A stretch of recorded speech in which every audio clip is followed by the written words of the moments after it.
लक्ष्मी नारायण बहुत भोला लड़का था। वह प्रतिदिन रात में सोने से पहले अपनी दादी से कहानी सुनाने को कहता था। दादी उसे नागलोक, पाताल लोक, चंद्रलोक, सूर्यलोक आदि की कहानी सुनाया करती थी।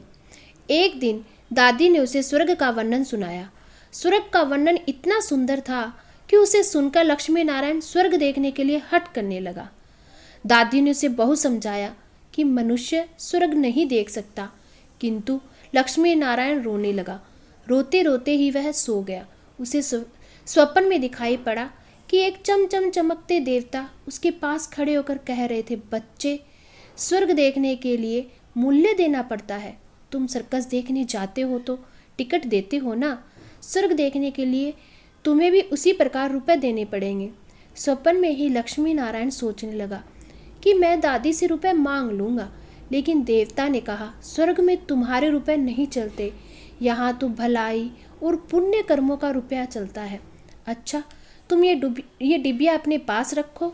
जब तुम कोई अच्छा काम करोगे तो उसमें 1 रुपया आ जाएगा, और जब तुम कोई बुरा काम करोगे तो 1 रुपया उसमें से उड़ जाएगा। जब ये डिबिया भर जाएगी तब तुम स्वर्ग देख सकोगे। जब लक्ष्मी नारायण की नींद टूटी तो उसने अपने सिरहाने सचमुच एक डिबिया देखी। डिबिया लेकर वह बड़ा प्रसन्न हुआ। उस दिन दादी ने उसे एक पैसा दिया। पैसा लेकर वह घर से निकला। एक रोगी भिखारी उससे पैसा मांगने लगा।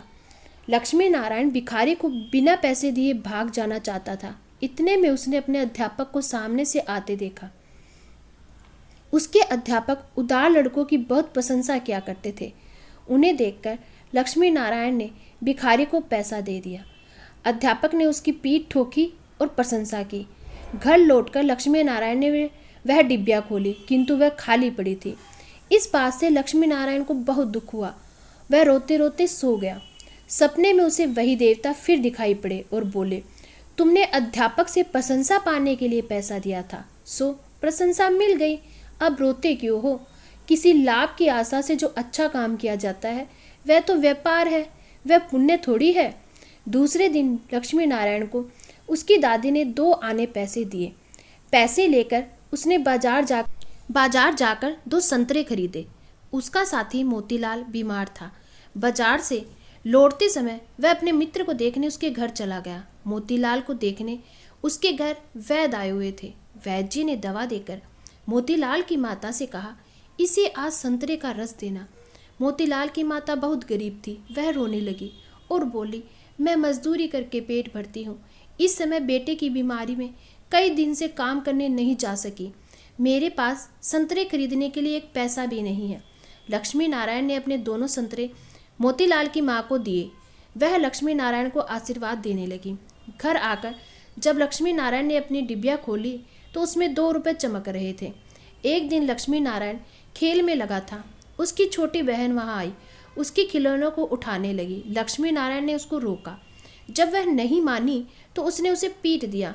बेचारी लड़की रोने लगी। इस बार जब उसने डिबिया खोली तो देखा उसके पहले के इकट्ठे कई रुपए उड़ जाते हैं। उसे बड़ा पश्चाताप हुआ। आगे से उसने कोई बुरा काम नहीं करने का पक्का निश्चय कर लिया। लक्ष्मी नारायण पहले रुपए के लोभ से अच्छा काम करता था। धीरे धीरे उसका स्वभाव ही अच्छा काम करने का हो गया। अच्छा काम करते करते उसकी डिबिया रुपयों से भर गई। वह स्वर्ग देखने की आशा से प्रसन्न होता। उस डिबिया को लेकर वह अपने बगीचे में पहुंचा। लक्ष्मी नारायण ने देखा बगीचे में पेड़ के नीचे बैठा हुआ एक बूढ़ा साधु रो रहा है। वह दौड़ता हुआ साधु के पास गया और बोला, बाबा, आप क्यों रो रहे हो? साधु बोला, बेटा, जैसी डिबिया तुम्हारे हाथ में है वैसी ही एक डिबिया मेरे पास थी। बहुत दिन परिश्रम करके मैंने उसे रुपयों से भरा था। बड़ी आशा थी उसके रुपए से स्वर्ग देखूंगा, किंतु आज गंगा जी में स्नान करते समय वह डिबिया पानी में गिर गई। लक्ष्मी नारायण ने कहा, बाबा, आप रो मत, मेरी डिबिया भी भरी हुई है, आप इसे ले लो। साधु बोला, तुमने इसे बड़े परिश्रम से भरा है, तुम्हें इसे देने से दुख होगा। लक्ष्मी नारायण ने कहा, मुझे दुख नहीं होगा बाबा, मैं तो लड़का हूँ, मुझे अभी पता नहीं कितने दिन जीना है। मैं तो ऐसी कई डिबिया रुपए इकट्ठे कर सकता हूँ। आप बूढ़े हो गए हो, आप अब दूसरी डिबिया पता नहीं भर पाओगे या नहीं। मेरी डिबिया ले लीजिए। साधु ने डिबिया लेकर लक्ष्मी नारायण के नेत्रों पर हाथ फेर दिया। लक्ष्मी नारायण के नेत्र बंद हो गए। उसे स्वर्ग दिखाई पड़ने लगा, ऐसा सुंदर स्वर्ग कि दादी जी ने स्वर्ग का वर्णन किया था। वह वर्णन तो स्वर्ग के एक कोने का भी ठीक वर्णन नहीं था। जब लक्ष्मी नारायण ने नेत्र खोला तो साधु के बदले स्वप्न में दिखाई पड़ने वाला वही देवता उसके सामने प्रत्यक्ष खड़ा था।